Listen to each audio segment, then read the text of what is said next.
پنجشنبه 1 دکامبر سال 2022 در شهر سنت پتربورگ روسیه 4 زاده تاجیکستان را با اتهام آدمربایی و روزنی دستگیر کردند.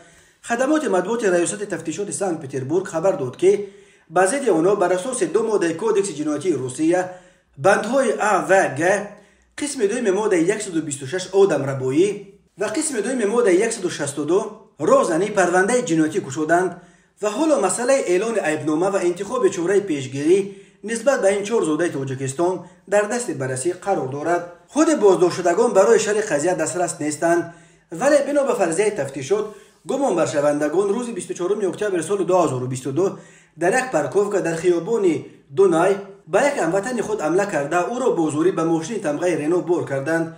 آنها این مهاجر تاجیک را لطوکوب کرده با ماشین به قلمرو ولایت لنینگراد بردند و در آنجا با تهدید کشتن با نمایش کارد و پیستولت پول و تلفن و ساعت او را به مبلغ نه کمتر از 60,000 روبل کشیده گرفته توسط تلفن از صورت حسابش 3500 روبل را به خود انتقال دادند و شناسنامه و حاجت‌های دیگر آن مرد گروگان را نیز گرفتند. آنها همین طور به تهدید استفاده زوراوری نسبت به مرد گروگان ادامه داده از وی طلب کردند که اگر به آنها 6 میلیون روبل ندهد و خود را از شرمندگی خلاص نکند درباره‌اش معلومات‌های بدنام کننده پنهان کرد.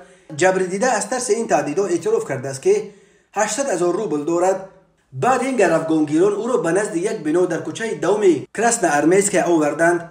گروگان در اینجا با وعده بر دروغ رفته آوردن پول توانسته است از ماشین برآمده از دست گروگانگیرها فرار کند.